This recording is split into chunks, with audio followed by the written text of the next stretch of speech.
लेकिन ठाणांग सूत्र के 2 ही सूत्र बचे हैं और आज ही भगवती सूत्र के सूत्र भी प्रारंभ कर देंगे। बचे हुए 2 सूत्रों की चर्चा ये है, आगमकार ने 9वें ठाणे में ठाणांग सूत्र में कहा है, बीमार होने रोगी होने के 9 कारण हैं। हालांकि भगवान महावीर ने जिस युग में कहा ये कारण फिट है, लेकिन आज साइंस, विज्ञान, बायोलॉजी इतना डीप जा चुका है, सैकड़ों कारण उसमें समाहित हो जाते हैं। लेकिन जो भगवान ने मार्गदर्शन दिया उसको तो हम जाने, समझें, सीखें और उसका अनुसरण करने का प्रयास करें। बीमार होने, रोगी होने के 9 लक्षण बतलाते। सबसे पहला लक्षण कहा है अति भोजन। अति भोजन मतलब ठोक के खाना, ज्यादा खाना, ठूस ठूस के खाना, जीभ के चक्कर में खाना, स्वाद के चक्कर में खाना, तला हुआ खाना, भुना हुआ खाना, मिर्च मसाले खाना, मीठा खाना, मैदा खाना, बहुत सारी चीजें। जब हम बहुत ज्यादा मात्रा में चीजों का सेवन करते तो बीमार तो पड़ेंगे। देखिए, मीठा आपने थोड़ी मात्रा में खाया तो शरीर हजम कर लेगा। रोज खा रहे हैं, ज्यादा खा रहे हैं और मेहनत करते नहीं। घी पर घी तला हुआ खाए जा रहे हैं, मेहनत करते नहीं। ठीक है, कभी पुराने समय में हमने खुद भी देखा, आपने सबने देखा, पकवान कब बनते? 30 त्योहार वाले दिन। आज रोज 30 त्योहार हैं, रोज तला फला खा रहे हैं, बाहर का खा रहे हैं, जोमेटो फला ढिकड़ा नहीं क्या क्या है। तो परिणाम ये है कि चिकनाहट बढ़ेगी, कोलेस्ट्रॉल बढ़ेगा, बीमार तो फिर होंगे ही होंगे। तो अति हर चीज की बुरी है, तो अति मात्रा में भोजन करना ये बीमारी का कारण है। दूसरा कहा अहितकर भोजन करना, वो भोजन जो हमारे स्वास्थ्य के अनुकूल नहीं है। खट्टा सूट नहीं करता, आने दे गोलगप्पे का पानी, पानी पूरी आने दे, खाना ही खाना है, सौंठ भी डाल दो जी। सूट नहीं करता, डॉक्टर ने एक चेतावनी दे दी, भैया मीठा चिकना बंद कर दो, फिर भी हम खाए जा रहे हैं, वो हमारे लिए अहितकर है। तो अहितकर भोजन और भी बहुत तरह के हो सकते हैं। जैसे किसी का लीवर मंद है और लीवर मंद वाला व्यक्ति चिकने पदार्थ खाएगा, घी, दूध, मक्खन, मलाई खाएगा तो फैटी लीवर तो होगा, बीमार तो पड़ेगा। और लीवर का जल्दी जल्दी इलाज भी नहीं है, परहेज ही इलाज है। बाकी आप चाहो कि लीवर ट्रांसप्लांट हो जाएगा, आसान खेल है, इतने नोट लगते हैं, वो भी सूट करेगा नहीं करेगा। जब चेतावनी मिल गई कि भाई अपने को जो है नहीं खाना तो बचे, तो अहितकर भोजन वो नहीं खाना। फिर हर व्यक्ति की शरीर की प्रकृति अलग अलग है, किसी को गर्म पदार्थ सूट कर जाते, किसी को नहीं करते, फिर भी आप खा रहे हो गर्म चीजें। किसी को ठंडी चीज अच्छी लगती है, किसी को सूट नहीं करती, नुकसान करती है, तो छोड़ दे। तो कहने का मतलब यह है प्रकृति के अनुसार आहार करना। तो कहा अहितकर भोजन करना। फिर कहा अति निद्रा, बहुत ज्यादा सोना। बहुत ज्यादा सोना इसको बीमारी का कारण माना है।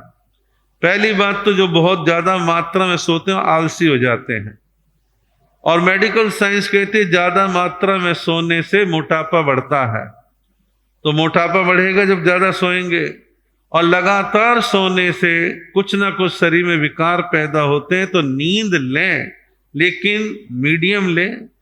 6 से 7 घंटे एक स्वस्थ व्यक्ति सो रहा है तो ठीक है। अब 10-10 घंटे, 12-12 घंटे भरी जवानी में पड़ा हुआ है, पढ़ाई नहीं करता, व्यापार में हेल्प नहीं करता और सोया रहता है, तो अपनी जवानी बर्बाद कर रहा है। ना वो जवानी में योगा कर रहा है, ना घूमने जा रहा है, ना अपने मदर फादर के कामों में हेल्प करता है, ना व्यापार संभालता, कुछ नहीं करता, आलसी है। तो पड़े पड़े जो है अति निद्रा जो है गलत है। फिर कहा अति जागरण। आपको इमरजेंसी में जागना है, कोई हारी बीमारी किसी को हो गई है, आपका हॉस्पिटल में ड्यूटी लग गई है, आपके पास ऑर्डर ज्यादा है, देर रात तक फैक्ट्री चलानी है, आप 1-2 बार जाग गए, वो तो बॉडी स्वीकार कर लेगी। लेकिन आप जागने के लिए, काम का प्रेशर इतना है, जागने के लिए लगातार चाय पे चाय पी रहे, नींद ना आए, सिगरेट पे सिगरेट फूंक रहे कि नींद ना आए, तो नींद तो ठीक है आपने भगा ली, लेकिन आपने नींद का जो एक चक्र है, जो घड़ी है, उसको आप डिस्टर्ब कर रहे हैं। और जिन लोगों को लंबे समय तक नींद नहीं आती या लेना नहीं चाहते हैं, उनके मस्तिष्क पर, ब्रेन पर, दिमाग पर प्रेशर बढ़ता है और देर सवेर ऐसे लोग डिप्रेशन के शिकार होने की संभावना उनके जीवन में बढ़ जाती है। टाइम टेबल से चलेंगे तो दिक्कत नहीं रहेगी, और टाइम टेबल को आपने भंग किया तो दिक्कत ही दिक्कत है। फिर कहा मल का वेग रोकने से बीमारी होती है। मल का वेग मतलब आपको मोशन आ रहा है, टॉयलेट जाने की इच्छा कर रही है, लेकिन वीडियो पूरा देख लूं, उलझे हुए हैं, अभी और बातचीत कर लूं, अभी बात खत्म कहाँ हुई है, अभी सीरियल खत्म हो जाए फिर टॉयलेट जाएंगे। ना जाने क्या क्या चीजों के चक्कर में व्यक्ति उलझ करके समय पर टॉयलेट नहीं जाता। और टॉयलेट नहीं जाएगा तो क्या होगा, अंदर जो एक नमी थी, जो एक नम्रता का हिसाब किताब था, पानी जल तत्व था, वो ड्राई हो जाएगा और वो कब्ज का रूप ले लेगा। एक कब्ज कई बीमारी। लगातार किसी को कब्ज रहती है तो उसको जो है बवासीर होने की संभावना रहेगी। लगातार कब्ज रहती और आप प्रेशर मार रहे हैं तो हर्निया होने की संभावना रहेगी। लगातार कब्ज रहेगी तो उसकी गैस चढ़ के आपके मस्तिष्क में जाएगी, आपको दर्द करेगी, पीड़ा करेगी, परेशानी पैदा करेगी। इसलिए मल का रोग जो वेग है उसको नहीं रोकना। फिर का मूत्र का वेग नहीं रोकना। मूत्र यानी लघु शंका, पेशाब, इसे नहीं रोकना चाहिए। आ रहा है, थोड़ा आए, ज्यादा आए, जाना चाहिए। और बढ़ती हुई उम्र में जिन पुरुष लोगों को प्रोस्टेट की प्रॉब्लम होती है, तो प्रोस्टेट की प्रॉब्लम वालों को तो खास तौर पे बैलेंस करना है। प्रोस्टेट वाले को पूरा पेशाब क्लियर नहीं हो रहा, कई कई बार जाना पड़ता है, तो धैर्य रखे। आसपास टॉयलेट की व्यवस्था होनी चाहिए, लेकिन पेशाब आ रहा है तो उसे रोके नहीं। और खास तौर पर जिन लोगों को प्रोस्टेट की प्रॉब्लम होती है और यूरिन बैग अंदर भरा रहता है और पूरा पेशाब क्लियर नहीं होता, तो लगातार पेशाब के रुकने से कैंसर होने की संभावना रहती है। इसलिए बार बार जांच करके देखते हैं कि वो वाली समस्या तो नहीं आ रही है। तो इसके लिए जो है पेशाब को नहीं रोकना, और पेशाब के रोकने से नेत्र की समस्या, आंखों की समस्या, आंखों की रोशनी की समस्या ये पैदा होगी। इसलिए मल मूत्र पेशाब इत्यादि को नहीं रोकना, पुरुष हो स्त्री हो, समय पर इनसे निवृत्त होना। शायद इसीलिए शास्त्रों में कहा है कदाचित, आज तो चलो भाई स्थानकों में फ्लश बन गए, जिस जमाने में स्थानकों में फ्लश नहीं होते थे, बाहर खेत में जंगल दिशा के लिए खुले मैदान में जाते थे, उस जमाने के मुताबिक से जो शास्त्रों में कहा है कि साधु साध्वी मलमूत्र के वेग को ना रोके, बाहर बारिश भी आ रही है तो भी ना रोके, बरसात में भी जाए और प्राकृतिक बाधा से फ्री होकर के अपने स्थान पर आ जाए। तो शास्त्रकार कोई यूं ही नहीं थे, उन्होंने आगे तक की चीजें सोच रखी थी। फिर कहा अधिक भ्रमण करने से समस्या पैदा होती है। आप कहोगे भैया घूमना तो अच्छा रहता है सेहत के लिए, घूमना अच्छा है, लेकिन आपको घूमने की सनक सवार हो गई, घुटने आपके स्टेनलेस स्टील की तरह मजबूत हैं, आपका कार्टिलेज बहुत अच्छा मोटा कुदरत ने बना दिया, बढ़िया है, तो इसका मतलब नहीं आप 15-15 किलोमीटर खूब वॉक करें, एक दिन आएगा वो घिस जाएंगे। जब स्टेनलेस स्टील के पार्ट घिस जाते हैं तो ये तो शरीर की एक संरचना है, इसको भी घिसना पड़ेगा। तो इसलिए अन्याय शरीर के साथ भी ना करें। आपके हाथों में स्मार्ट वॉच पहुंच गई है और खूब बिक रही है बाजार में। स्मार्ट वॉच के अंदर जब ये दे रखा है कि 6000 कदम एक ठीक ठाक है, तो 6000 कदम चलने का मतलब मोटा मोटी आप 4 किलोमीटर चल लिए, लेकिन रोजाना 15-15, 10-10 किलोमीटर चलना ये वहम है, इससे कोई बहुत अच्छा स्वास्थ्य हो जाएगा ऐसा भी नहीं है। लेकिन पड़े रहे तो बीमार जरूर हो जाएंगे। थोड़ा बहुत वॉक जरूर करें, 3 से 4 किलोमीटर की वॉक कर लें, पर्याप्त मात्रा है। तो इस प्रकार कहा है अधिक भ्रमण करने से बीमार होते हैं। फिर कहा प्रकृति के विरुद्ध भोजन करने से बीमार। प्रकृति विरुद्ध की दो बातें घटित हो सकती इस व्याख्या में। प्रकृति ने भोजन बनाया शाकाहारी और प्रकृति विरुद्ध जो है मांसाहार का सेवन कर रहे हैं, तो मांसाहार का सेवन करने का परिणाम यह रहेगा कि वो व्यक्ति बीमार रहेगा, कई बीमारियों को आमंत्रण देगा। ये प्रकृति विरुद्ध है। और प्रकृति विरुद्ध का एक अभिप्राय और भी है, जब आपका शरीर गैस बनाता है तो आप गैस पैदा करने वाली साग सब्जियां इत्यादि से बचें। उड़द की दाल ऐसे लोग ना खाएं, अरवी ना खाएं, भिंडी ना खाएं, और भी जो बाएबादी की चीजें हैं उनसे खाने से बचने का प्रयास करना। और कई लोगों को खट्टे पदार्थ सूट करते हैं, कईयों को सूट नहीं करते। मैं ही हूं, मेरे को किसी भी प्रकार का खट्टा पदार्थ खाने में आ जाए तो मेरे को कोल्ड होगा, 10 से 15 दिन गला खराब हो जाएगा, फिर धीरे धीरे कफ निकलेगा, तब जाके गला नॉर्मल होता है। और इसलिए हमारे संत इस बात का ध्यान रखते हैं कि मेरे को कोई ऐसी साग सब्जी जिसमें खटाई, अमचूर, नींबू तक का भी एलर्जी है, और यहां तक कि आंवले का रस भी 2-3 दिन लगातार ले लूं वो भी गला गया। तो कहने का मतलब ये है कि प्रकृति विरुद्ध है, मेरे को उसके खट्टे की एलर्जी है, वो मेरी प्रकृति के अनुकूल नहीं है। और कईयों खट्टा खूब खाने के बावजूद आवाज बड़ी बुलंद और अच्छी, स्वर अच्छा रहता है। तो प्रकृति विरुद्ध जो है भोजन किसी को भी नहीं करना। फिर कहा अति विषयों का सेवन करना। अति विषयों का सेवन, विषय का मतलब क्या है? 5 इंद्रियां हैं, इनके अपने विषय है। कान का काम सुनना, आंख का काम देखना, नाक का काम सूंघना, और जीभ का काम चखना, और शरीर का काम जो त्वचा है जिससे हम स्किन कहते हैं उसका स्वभाव है चीज को टच करके महसूस करना।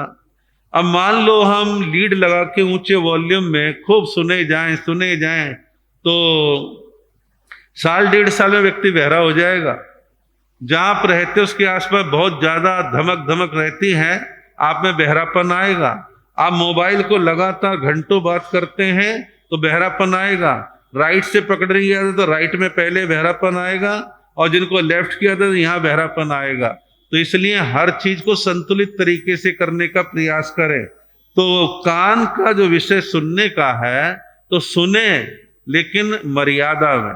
बहुत ऊंचे डेसिमल में कोई चीज है, ऊंची ध्वनि है तो कान फोड़ेगी। जितने डीजे चलते हैं, कल कार्यक्रम में गए वहां भी यही हाल था कि तरुण मोदी का गीत संगीत उसी में चलता ऊंचे वॉल्यूम में, और ऊंचे वॉल्यूम में जो है कान पर, हार्ट पे कई चीज इफेक्ट पड़ता है।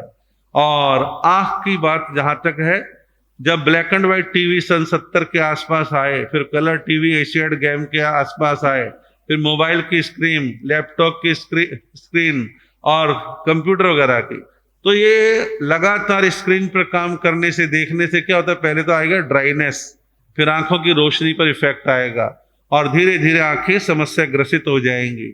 और लगातार किसी खास पदार्थ के सूंघने का आकर्षण धीरे धीरे हमारे घ्राणेंद्रिय की जो क्षमता है, जो सूंघने की पावर है, उसको निष्क्रिय कर देती है।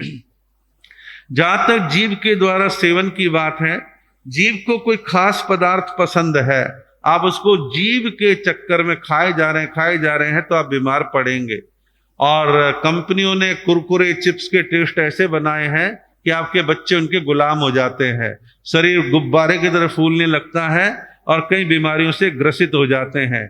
कईयों को कोल्ड ड्रिंक्स के बिना खाना नीचे नहीं उतरता।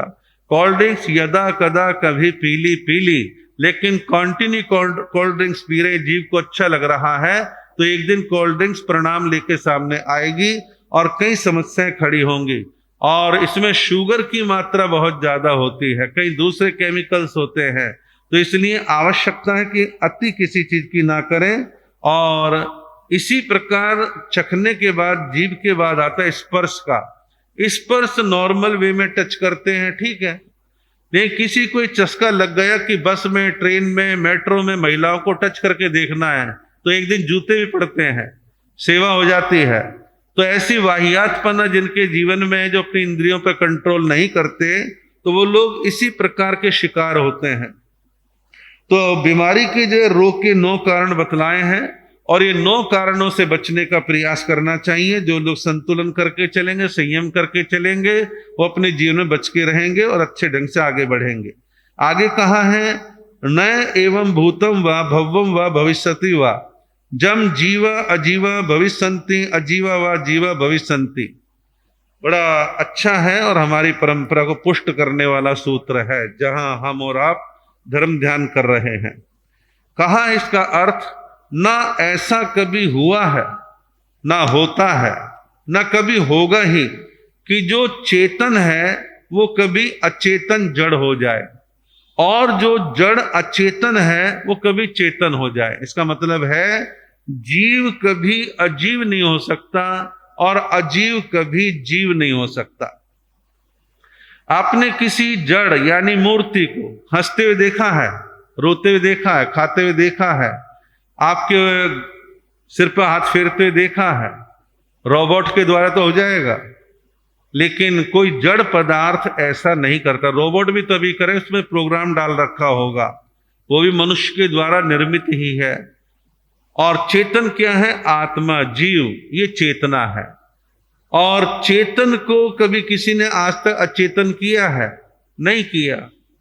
किसी की डेड बॉडी पड़ी है, आत्मा यानी जीव निकल गया, तो उसमें जान डाल सकता है? नहीं डाल सकता। तो जड़ जड़ रहेगा, चेतन चेतन रहेगा, जीव जीव रहेगा, अजीव अजीव रहेगा।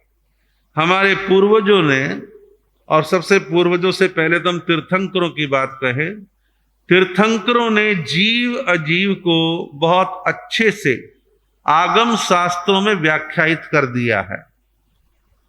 बस थोड़ा सा समझने की बात है। तो हमें समझना क्या है कि हम जड़ के पीछे ना भागें, चेतन अपनी आत्मा में चेंज लाएं, ज्ञान प्राप्त करें, विवेक लाएं और चेतना आत्मा की आराधना करें। आराधना मतलब नहीं आरती उतारे, आराधना मतलब मौन बैठ के थोड़ा मेडिटेशन ध्यान करें, अंदर के जगत का ख्याल करें और विचार करें कि मेरी आत्मा निर्मल पियर्स के सौंप से नहीं होगी, लक्स की साबुन से नहीं होगी, वो तो ये चमड़ी तो साफ हो जाएगी। अंदर की सफाई त्याग से, तपस्या से, संयम से, क्षमा से, मैत्री से, विनय से, इनसे आत्मा निर्मल होगी। हमारी स्थानकवासी परंपरा इसी पर फोकस करती है और इसी पर जोर देती है। मैं ये नहीं कहता और परंपराएं नहीं देती, लेकिन कभी कभी हम चेतन को भूल के अचेतन में इतने खो जाते हैं, उसी को प्रमुखता देने लग जाते हैं कि भाई मैं तो फला जगह पर जब तक नहीं जाऊं, मैं तो हर फला तिथि पर जाता हूं, मुझे तो बड़ा सुकून मिलता है। वो बाह्य सुकून आपको कदाचित मिल सकता है, आप बाहर जड़ पदार्थों में शायद सुकून महसूस कर लें, लेकिन वो ऊपरी ऊपरी होगा। आंतरिक तो आपको आत्मिक शांति आए, चित्त आपका शांत रहे, आत्मा पर ध्यान रहे। जितने भी साधु साध्वी श्रावक श्राविकाएं संथारा लेने की हिम्मत करते हैं, तो संथारा लेने की हिम्मत वही करेगा जिसने इस बात को जान लिया है ये नश्वर शरीर अलग है और इसमें रही हुई आत्मा अलग है। आत्मा अलग है, शरीर अलग है। आत्मा तो इसमें तब तक है जब तक इस शरीर में आयुष्कर्म अपना काम कर रहा है। जब इस भव का आयुष्कर्म पूरा हो जाएगा, ये आत्मा इस शरीर को छोड़ के कर्म के अनुसार अन्य गति में प्रस्थान कर जाएगा। तो जड़ और चेतन के भेद को हम समझें। समझने के 2 मार्ग हैं, पहला है ज्ञान और दूसरा है ध्यान। ध्यान भी तभी घटित होगा जब पहले ज्ञान होगा, और बिना ज्ञान के ध्यान भी घटित नहीं होगा। कहे जाओ हाँ जी कुछ को अनुभव हो जाता, कईयों को नहीं होता। तो इसलिए ज्ञान और ध्यान दोनों का महत्व है। हम जड़ और चेतन के भेद को समझें, और इसीलिए जैन स्थानकों में किसी प्रतिमा, किसी मूर्ति, किसी चित्र का कोई विधान नहीं है। ये तो हमने होड़ा होड़ी जो है, ठीक है संतों की समाधियां बना ली, पूछते हैं, वो हमारी आस्थाएं हैं, लेकिन वो हमारा लक्ष्य नहीं है। लक्ष्य है आत्म सिद्धि और गुणों की उपासना। आगे भगवती सूत्र जिसे व्याख्या प्रज्ञप्ति सूत्र कहते हैं। व्याख्या प्रज्ञप्ति सूत्र के अंदर भी काफी अच्छी अच्छी व्याख्याएं हैं, लेकिन वहां तत्वों पे चर्चा ज्यादा है और वो उपदेशात्मक चीजें ज्यादा नहीं है। तो मैं वही सूत्र लूंगा जिसमें आपको थोड़ी सी प्रेरणाएं लगेंगी। आगे कहा है, जेते अपमत्तस् संजया तीर्णम नो आयारंभा जाओ अनारंभा। आत्म साधना में अप्रमत्त रहने वाले साधक न अपनी हिंसा करते हैं न दूसरों की, वे सर्वथा अहिंसक रहते हैं। पहले शब्द आया आत्म साधना में अप्रमत्त। आत्मा की साधना करने वाले आप भी और हम भी सारे लगे हुए हैं। फिर कहा अप्रमत्त। अप्रमत्त के बारे में इस चौमासे में ये शायद आज 5वीं बार बोल रहा हूं, पहले 4 बार बोल चुका हूं। ये प्रमत्त और अप्रमत्त शब्द को समझना सबके लिए आवश्यक है। जब जब हम प्रमाद की तरफ बढ़ते हैं, समझो हमने अपनी साधना को रोक दिया। अप्रमाद की तरफ बढ़ते हैं तो समझो हमारी साधना प्रारंभ हो गई। ट्रैफिक रुक गया, ट्रैफिक चल गया। ऐसी आत्मा का विषय है कि प्रमाद जब जब हावी होगा तो हमारी साधना रुकेगी, प्रमाद हटेगा, अप्रमाद होगा तो साधना चलती रहेगी। तो यहां का प्रमत्त प्रमाद, प्रमाद क्या है? मद्य, सभी प्रकार के नशे, और मद का अर्थ है अहंकार। मद भी नुकसानदायक है और मद्य भी नुकसानदायक है। किसी भी प्रकार का नशा भी खराब है। मद यानी अहंकार, उसका नशा भी खराब है। तो जब जब हम मद अहंकार में आते हैं हमारी साधना रुकती है। तो इसको छोड़ना है। किसी भी प्रकार का अहंकार मद आ रहा है, ज्ञान पूर्वक समझ पूर्वक उसे छोड़ दो। काय का रूप सौंदर्य का अहंकार करता है। कल को तेरी किडनी खराब होगी, सारे जो खिलता रंग है वो सारा ब्लैक हो जाएगा। कई प्रकार की एलर्जियां हैं, सारी चमड़ी धरी रह जाएगी, बीमारी हो जाएंगी, फुलेरिया का रोग हो जाएगा, आदि आदि। तो कहने का मतलब यदि चमड़ी पर अहंकार है, ज्ञान पे अहंकार है, जाति पे अहंकार है और अपने विद्वान होने का अहंकार, कैसा भी अहंकार क्यों ना हो, तो अहंकार को छोड़ना है, यानी प्रमाद को छोड़ना है। फिर है विषय। 5 इंद्रियों के विषयों का जो आकर्षण है, जो अभी मैंने आपको बतलाए, इनको पालते हैं तो प्रमाद में जा रहे हैं, छोड़ते तो अप्रमाद में जा रहे हैं। फिर कहा कषाय, क्रोध मान माया लोभ खूब कर रहे हैं तो प्रमाद में हैं, छोड़ रहे हैं, घटा रहे हैं तो अप्रमाद की तरफ बढ़ रहे हैं। फिर बात है निद्रा की, नींद की। तो नींद का मैंने आपको बतला दिया, बहुत अधिक नींद लेना प्रमाद है और मर्यादित नींद लेना ठीक है। तो इस प्रकार निद्रा को कंट्रोल कर। फिर कहा विकथा। एक शब्द है कथा, एक है विकथा।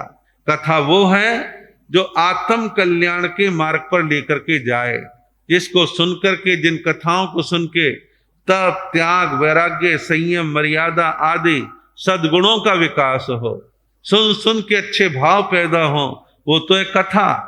और जिस कथा को पढ़ने सुनने देखने से विषय विकार पैदा हो, गलत कुत्सित विचार मन में आते हों, अशुभ भावनाएं पैदा होती हों, भय पैदा होता हो, ऐसी विकथाएं उनको छोड़ना है। हमें विकथा को छोड़ना है और अच्छी कथाओं को पढ़ना है। हमारे यहाँ पर जैन शास्त्रों में एक डिपार्टमेंट विभाग है, नाम है धर्म कथा अनुयोग। धर्म कथा अनुयोग का मतलब क्या है? शास्त्रों में जहां कहीं पर भी कथाएं हैं वो सारी कथा कहानी किससे? धर्म कथा अनुयोग है। और जितने भी आगम की कथाएं हैं सब में प्रेरणा है, सारी प्रेरणादायी हैं। और कभी आपका मन करे कथाओं को पढ़ने का तो उपाध्याय पुष्कर मुनि जी महाराज ने 113 भाग जैन कथाओं के लिखे हैं। युवाचार्य श्री मिश्रीमल जी महाराज मधुकर 111 भाग जैन कथाओं के लिखे हैं। जैन कथाओं में उपाध्याय श्री केवल मुनि जी महाराज ने 35 से 40 नॉवेल उपन्यास जैन कथाओं के आधार पर लिखे हैं। तो कहने का मतलब ऐसी चीजों को पढ़ने से हमारे को कथा का भाव आएगा, ना कि विकथा का। सूत्र तो और भी हैं जिनकी चर्चा आगे करने का भाव रहेगा। आपका समय हो रहा है।